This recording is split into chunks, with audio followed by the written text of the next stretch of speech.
halo Mas. Baik, terima kasih udah nyempetin waktunya buat ngobrol bareng sama kami. Bisa kenalin dulu dengan nama, terus umur, pekerjaan saat ini. Silakan Mas. Buat teman-teman kenalin, nama saya Ian, salah satu stakeholder di Insight Home Decoration yang kurang lebih udah berjalan 1-2 tahun. Baik. Wih, keren banget tuh. Kenapa sih pilih bahan akrilik? Ini kan pembuatan akrilik Mas ya? Betul. Kenapa Masnya pilih akrilik dibanding kayak kayu atau besi gitu? Oke, kenapa kita milih bahan akrilik? Pertama, untuk beberapa produk yang kita produksi menggunakan bahan akrilik, dan untuk target pasarnya juga ke arah modern. Oh, oke. Gitu. Baik. Berarti ini udah menjamin banget ya Mas ya, kalau misalnya akrilik ini untuk fokusnya tuh di kayak home decoration, kayak buat semacam pelang rumah apa gitu. Benar ya, kebetulan kita bergerak di home decoration yang dimana kebutuhan rumah kayak nomor rumah, terus apa yang biasa kita pakai itu token prabayar, kita juga bisa produksi penutupnya gitu. Oke. Kalau boleh Mas ceritakan bagaimana awal mula usaha toko akrilik ini?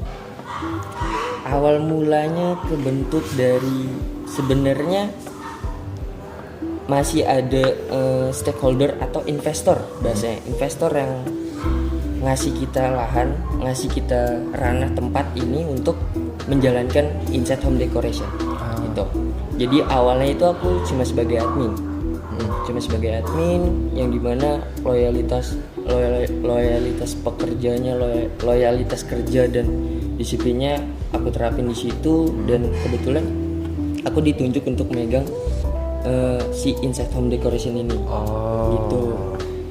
Berarti orang kepercayaan lah bisa dibilang ya. Bisa dibilang gitu. Tapi bukan Tuhan. Oke. Selanjutnya bagaimana kondisi usaha saat pertama kali berdiri, dari modal tempat, jumlah karyawan, dan ya bisa dibilang jumlah karyawan lah dan sebagainya. Oke, untuk modalnya itu yang tadi aku bilang, kita dapat investor dan tempat juga. Sebelumnya kita sewa, sampai sekarang pun sewa sampai sekarang. Terus dan jumlah karyawannya itu dari awal itu meningkat. Yang sebelumnya waktu awal-awal itu masih 8 gitu, sekarang udah sampai 10. Oh, udah gitu. Lumayan banyak lah ya. Lumayan. Dan untuk kondisinya tentulah untuk awal seorang awam ya, jujur aja aku untuk menjalankan bisnis ini kan bisa dibilang orang awam yang disuruh menjalankan bisnis. Dari situ awalnya aku untuk membentuk sistem, dari sistem produksi, dari sistem yang kebetulan kita berjalan di marketplace, sistem online-nya pun seperti apa untuk bisa masuk ke target pasar kita gitu. Oh gitu, oke, siap, baik. Untuk pertanyaan ketiga, itu tantangan terbesar yang dihadapi saat memulai usaha ini, itu bagaimana cara mengatasinya Mas? Untuk tantangan terbesar yang tadi aku bilang, membentuk sistem yang dimana kita nggak menggerakkan satu kepala aja. Kita menggerakkan beberapa kepala agar bisa mengikuti sistem yang kita buat. Nah, itu tantangannya. Dan cara mengatasinya mungkin bisa diterapin dari segi SOP, dari segi SOP-nya yang dibentuk, dilakuin secara perlahan gitu. Oke, siap. Nah, untuk pertanyaan selanjutnya bisa dibantu oleh teman-teman. Untuk siapa? Patris. Kita kan tahu Bang tuh, teknologi kan semakin maju tuh. Nah, bagaimana sih peran teknologi tersebut atau media sosial tersebut terhadap toko akrilik ini, Insight Decoration? sebenarnya ya kita juga berjalan untuk sosial media yang dimana kita untuk setiap harinya kita membuat konten untuk memperkenalkan bahwa si Inside Home itu ada di ranahnya sosial media seperti itu. Palingan kita beberapa memperkenalkan produk yang kita jual atau konten-konten lelucon seperti edukasi, seperti ya beberapa pilar sosmed lah. Yang menarik ya. Betul. Agar tertarik lah orang buat Iya, ini ya pesan gitu. Mau tanya juga Mas, untuk Inside Home ini itu utamanya tuh di Jogja. Utamanya Untuk di Jogja. Workshopnya. Hanya di Jogja. Kenapa Jogja Mas?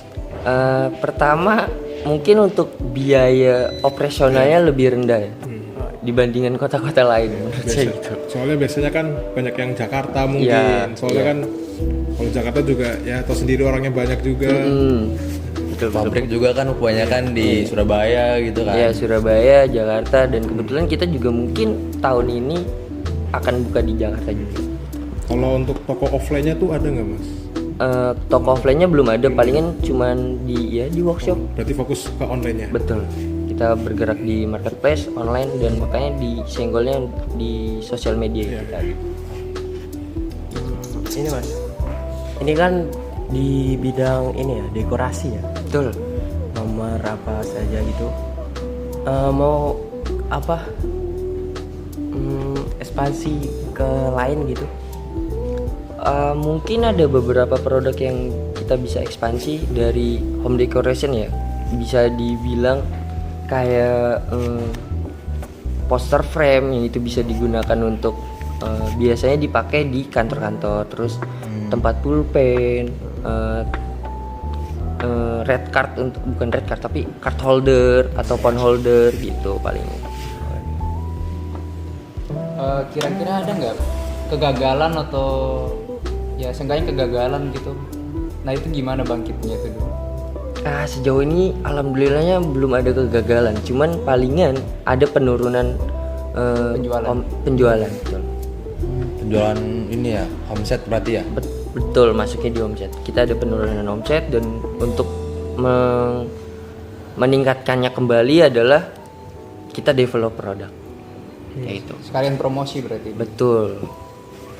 Terus mungkin strategi Masnya mungkin untuk mempertahankan kepercayaan pembeli customer gitu mungkin ada Strateginya. Kalau di online yang penting bukan yang penting ya, tapi ke fast response, terus ya. kita mengasih apa ya bahasanya, mengasih Bahan-bahan yang terbaik juga lah ya. bahan-bahan yang terbaik Menjaga dan konsisten ketika- berarti.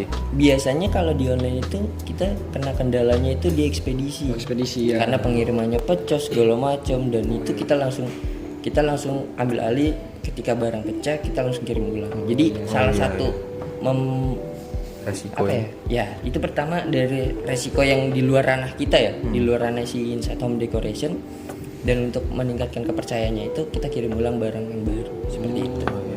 Nah, ekspedisi juga kan ini bahan yang rentan pecah kan Mas. Betul. Terus rencana jangka panjang selain tadi buka cabang di Jakarta ya, sama ekspansi kira-kira ada lagi nggak? Untuk rencana jangka panjang ya paling lebih ke develop produknya aja kita perluas. Oke, Mas. Pertanyaan kayaknya. Ada lagi? Ini apa sih ini Mas strategi bisnisnya untuk bisa capai ke depannya? Strategi bisnisnya sebenarnya kita berjalan by system, dan untuk strateginya karena kita berjalan di marketplace dan kompetitor di kita buka aja platformnya kayak Shopee, Tokopedia, TikTok itu kan udah wah membludak. Nah, palingan strategi yang biar kita masuk ke target pasarnya, kita bisa menjual harga murah tapi dengan kualitas terbaik. Mungkin itu ada motivasi untuk anak muda yang ingin mulai usaha. Gimana tuh? Ya, mungkin ada kata-kata atau motivasi. Ya, sebenarnya bukan motivasi ya, tapi lebih ke apa ya bahasanya. Yang penting ketika nanti teman-teman mau buka usaha, dimatengin dulu konsepnya, tahu target pasarnya kemana, dan ya Jalanin aja, jangan asal ngomong disiplin. aja gitu. Betul, disiplin, konsisten. Itu hal yang paling sulit itu konsisten. Konsisten iya sih. Benar. Yang paling sulit itu konsisten emang. Apalagi kan kita tahu kan kalau bisnis ini kan ada pasang surutnya kan. Betul. Di atas kan di bawah. Apalagi tidak bisa manajemen keuangan, wah itu makin lebih parah. Kacau kalau udah mau buka bisnis tapi nggak tahu cara manage keuangannya kayak gimana, keluar masuk uangnya nanti seperti apa kayak gitu. Oke deh. Terus aja nggak tahu itu kayak gimana. Ini udah selesai pertanyaan kan? Ya sudah. Udah habis kan? Oke, makasih ya Mas ya untuk waktunya dan sukses terus buat Siap, amin. Inside Home Decoration. Kami selaku dari Universitas Amikum Yogyakarta mohon maaf sebesar-besarnya untuk mengganggu waktunya. Makasih Iya, masalah. banyak. Siap. Oke, makasih ya Mas ya. Siap, terima kasih kembali.